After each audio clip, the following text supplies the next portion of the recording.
नमस्ते दोस्तों। एक संप्रदाय विशेष के दिमाग में धार्मिक उन्माद कितना खर्च कर चुका है, ये देखने को मिला बीते दिनों गाजियाबाद में। जब गाजियाबाद में एक सुनसान सड़क पर स्कूटी सीख रही दो लड़कियों को कुछ युवकों ने रोका और उनका नाम पूछा। उनका नाम पूछने के बाद जो लड़की एक संप्रदाय विशेष से थी, उसे ये कहकर कि तुम हमारे मजहब से हो, छोड़ दिया और धमकाकर उसे वहां से भगा दिया। जबकि दूसरी जो कि हिंदू लड़की थी, उसको एक झाड़ी में ले गए और वहां पर उसके साथ उन्होंने जोर जबरदस्ती की। ये एक ऐसा मामला है जिसे सुनकर दिमाग में ये आता है कि आखिर धर्म के नाम पर अपराध कितने और किस तरह से किए जा रहे हैं। एक संप्रदाय विशेष द्वारा विशेषकर महिलाओं को इसलिए शिकार बनाया जा रहा है कि वो उनके मजहब से संबंध नहीं रखती। उस बेचारी लड़की को इसलिए झाड़ियों में खींच कर ले जाया गया, उसके साथ दुष्कर्म किया गया क्योंकि वो उनके मजहब के साथ संबंध नहीं रखती थी, और दूसरी को इसलिए छोड़ दिया गया क्योंकि वो उनके मजहब की थी। हालांकि पुलिस इन्वेस्टिगेशन चल रही है, आरोपियों को गिरफ्तार कर लिया गया है, लेकिन सवाल ये उठता है कि ये जो मानसिकता है, ये हमारे देश में अब क्या रूप ले रही है। इसी पर चर्चा के लिए आज हमारे साथ मौजूद हैं जाने माने सामाजिक कार्यकर्ता श्री जोगेंद्र खट्टर जी। खट्टर जी, आपका बहुत बहुत स्वागत है इस कार्यक्रम में।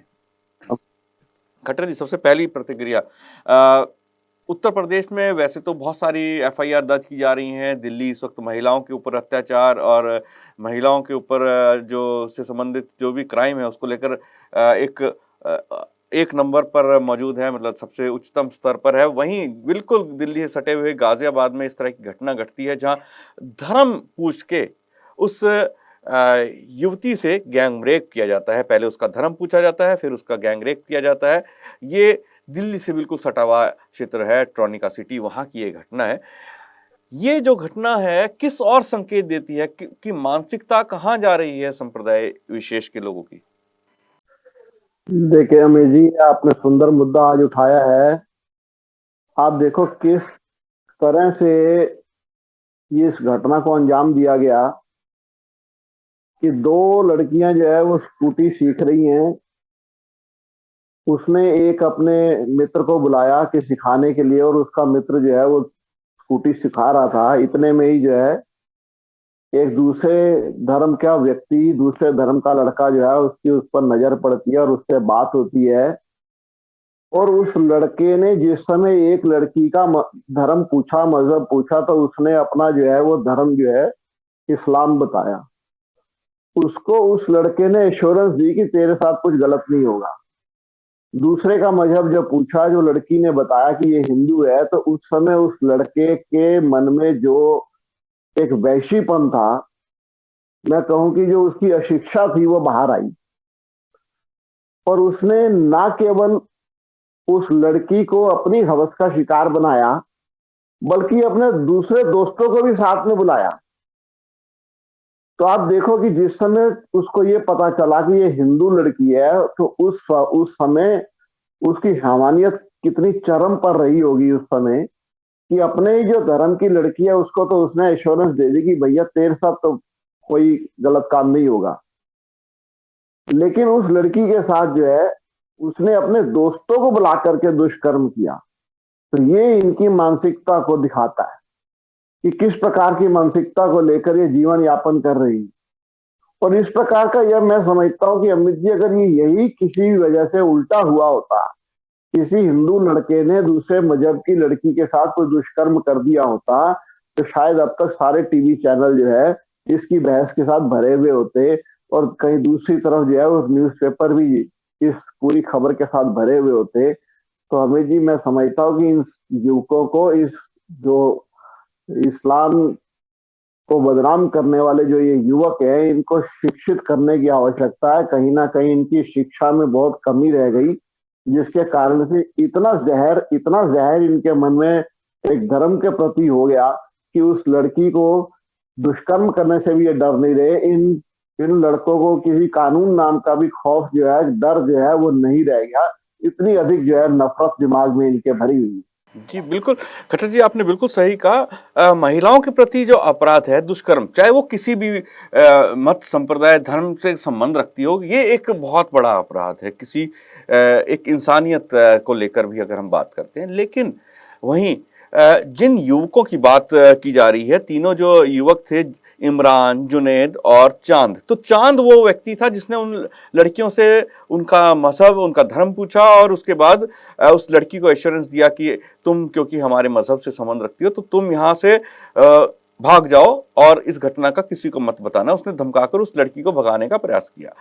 लेकिन इन तीनों ही युवकों की जो मानसिकता है, ये मुझे लगता है कि उस ओर भी इशारा करती है जो हर शुक्रवार जो है मस्जिद के अंदर बताया जाता है उनको, जिस तरह से उनके मदरसों में उन्हें पढ़ाया जाता है, ये बताया जाता है कि जो काफिर हैं, अन्य मतों से, धर्म से संबंध रखने वाले लोग हैं, उनके ऊपर तुम्हारे क्या अधिकार हैं, जैसे और तुम्हें क्या करना चाहिए, इनके संप्रदाय के लोगों को किस तरह से, दूसरे जो हैं जो इस्लाम को नहीं मानते उनको किस तरह से उनके ऊपर अत्याचार करना चाहिए, उसमें क्या स्थिति है, क्या चीज जायज है, इस तरह की चीजें उनके जो मदरसे हैं या जो मौलवी हैं वो उनको बताते हैं। तो उनके दिमाग में यही आया कि शायद इस तरह से किसी गैर मुस्लिम लड़की को, यहाँ मैं गैर मुस्लिम का इस्तेमाल इसलिए कर रहा हूँ क्योंकि हम दुनिया भर में देखते हैं कि वहां पर भी ईसाई और मुसलमानों के बीच आपसी जो है विवाद चल रहे हैं, दंगे हो रहे हैं, वहां भी यही चीज हो रही है।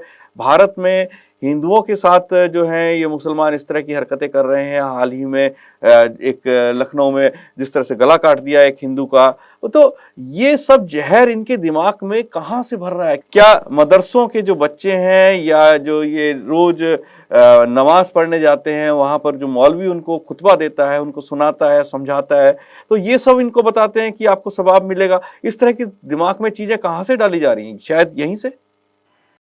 यही अमित जी, इनकी शिक्षा का जो अभाव है ना, ये दिमाग में दूसरी तरफ जाने के लिए जो है इनको प्रेरित कर देता है। जब व्यक्ति की शिक्षा अच्छी होगी तो उस समय ये इस प्रकार के दुष्कर्म जो है वो करने से बचेगा। जब मदरसा हो या कोई भी शिक्षण संस्थान हो, जिस समय बचपन से ही इन लोगों को दूसरे मजहब के प्रति नफरत सिखा दी जाएगी, या जिस समय उनको यही बता दिया जाएगा कि ये हिंदू जाति जो है या जो मुसलमान नहीं है वो एक हमारा दुश्मन है, तो इस प्रकार का जहर जब यदि बचपन से ही इनके दिमागों में जब भरना शुरू कर दिया जाएगा, तो निस्संदेह ये जवान होकर के क्या करेंगे? इस प्रकार के दुष्कर्म करेंगे। तो इसलिए जैसे हमारे आसाम के मुख्यमंत्री ने एक बहुत सुंदर काम किया कि मदरसों को बंद करके उन्होंने ये कहा कि मुस्लिम जो लड़के हैं इनको भी शिक्षित होने की आवश्यकता है, इनको भी इंजीनियर बनाने की आवश्यकता है, इनको भी जो है डॉक्टर बनाने की आवश्यकता है, इनको भी अच्छी शिक्षा देने की आवश्यकता है। तो इस कारण से उन्होंने बहुत सारे मदरसे जो है वो आसाम में बंद कर दिए।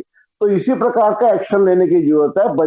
जो बच्चों का बचपन है वो खराब ना हो। बच्चे ये अल्टीमेटली जो है वो हमारे एक हिंदुस्तान का जो ये यहाँ रह रहे हैं, इस भारतवर्ष में ये जो रह रहे हैं, आखिरकार तो इसी भारत का ही हिस्सा है।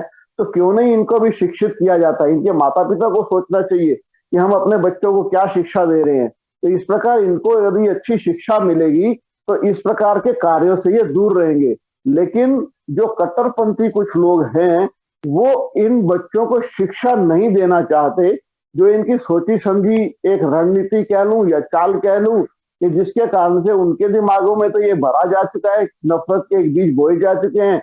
लेकिन इन जो इस समय जो बचपन में है या जो बच्चे जवान हैं उनके दिमागों में भी जो नफरत फैला करके ये जो इस प्रकार का माहौल पैदा किया जा रहा है उसको दूर करने की आवश्यकता है। मैं समझता हूँ कि जो बड़े लोग जो आज बुद्धिमान है, जो लोग जो है आज के समय में अपने आप को सो कॉल्ड जो शिक्षित मान लो या जो एक वयस्क हो चुके हैं, उनको आवश्यकता है कि अपने कम से कम बच्चों का भविष्य खराब ना करें, कम से कम इस प्रकार की नफरत को ना फैलाएं, सबको मिलजुल कर रहने की शिक्षा देनी चाहिए। यदि इनको अच्छी शिक्षा मिली हुई होती तो ये मजहब पूछ करके इस प्रकार के, पहली बात तो इस प्रकार का दुष्कर्म ही नहीं करते, और अगर इस प्रकार की बात होती तो ये कम से कम मजहब के नाम पर ये काम नहीं किया करते। ये मैं समझता हूं कि ये किसी भी मजहब में ये एक्सेप्टेबल नहीं है कि आप इस प्रकार के दुष्कर्म जो है जवान करें। लेकिन यहाँ तो पहली बात तो दुष्कर्म, और दूसरी बात जो ये धर्म पूछ करके जो इन्होंने किया, तो इनको तो सजा जो है वो फांसी की सजा से कम नहीं होनी चाहिए ऐसे, क्योंकि एग्जाम्पल बनना चाहिए, उदाहरण बनना चाहिए हमारे समाज में। एक बच्चों के दिमाग में या इस प्रकार के लोगों के दिमाग में डर पैदा होना चाहिए कि इस प्रकार के यदि ये दुष्कर्म करेंगे तो निस्संदेह सख्त से सख्त सजा मिलेगी। तभी जो है वो डर दिमाग में बैठेगा, तो इनको उदाहरण मिलेगा कि हाँ, हमें किस प्रकार के जो है कुछ दुष्कर्म जो है वो नहीं करने। तो ये आवश्यकता है आज के समाज में इस प्रकार के लोगों को शिक्षित करने की। बिल्कुल आपने सही कहा, शिक्षा, क्योंकि एक शिक्षित व्यक्ति ही एक अच्छे समाज की नींव रखता है। लेकिन जिस प्रकार से हम देखते हैं मदरसों में पढ़ाया जा रहा है, हाल ही में उत्तर प्रदेश सरकार ने बहुत सारे अवैध मदरसों को नोटिस भी भेजा, जिसको लेकर विरोध भी हुआ।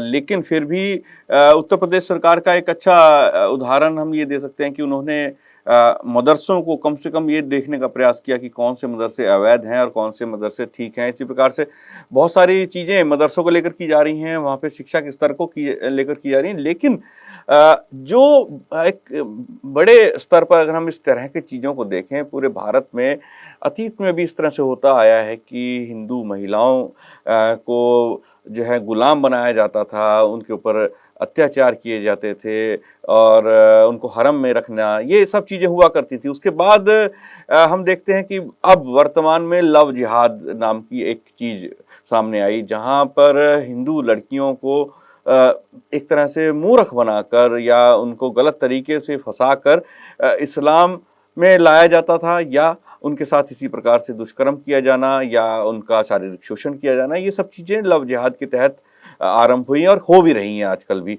लेकिन ये जो मामला था जिसमें सीधा सीधा ये पूछा गया कि क्या तुम्हारा धर्म हिंदू है, तो उसको जो है उस तरह से उसके साथ दुष्कर्म किया गया। तो आपको नहीं लगता कि सर कि ये कहीं ना कहीं ये उसी मानसिकता के युवक रहे होंगे जो लव जिहाद के अंदर रहते हैं, वो उसमें कामयाब नहीं हो पाए तो उन्होंने कहा हम इसी तरह से जो है एक किसी लड़की का शोषण करने के बाद जो है हमें जो उनको कहा गया, उन्हें सपने दिखाए जाते हैं कि आपको जन्नत नसीब होगी। तो इस तरह की चीज़ें जो हैं वो ही युवक हैं उसी मानसिकता के।